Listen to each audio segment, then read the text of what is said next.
It's funny because they speak really fast, and they cut off a lot of like all their S's. They don't like use S's, or sometimes they'll add S's in the middle of the word. I mean, it's not supposed to be there.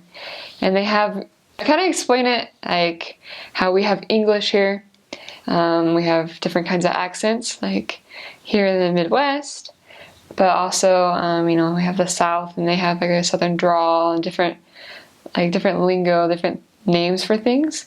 And so that's kind of like how it is. I feel like the Dominican Spanish, they have a lot of different words for different things. And so if you didn't grow up there, you're like, what are they talking about? And they just speak really fast, and you're like, what? Like, I remember I was with my Peruvian companion, and it was my last transfer, so I had been there for a while, and we were asking directions of where a guy lived, and he was like, oh yeah, I live over here, down this street, turn this, to this, this, and this, and it's in this orange house.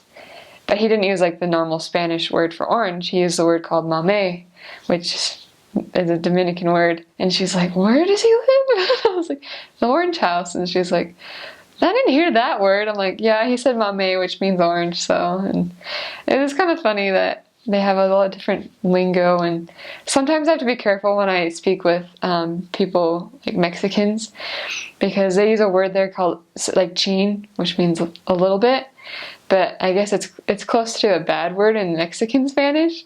So like they just have different terms for things, and it's fun. It's a fun experience. I spoke to a lot of Central Americans that came to my mission, and they said they didn't understand them when they first got there. And that's funny because they grew up speaking Spanish but didn't understand Dominicans. So it's harder, so it's okay if you don't understand it in the beginning. Yes, and I testify of gift of tongues. So yeah, it's really an important gift to pray for.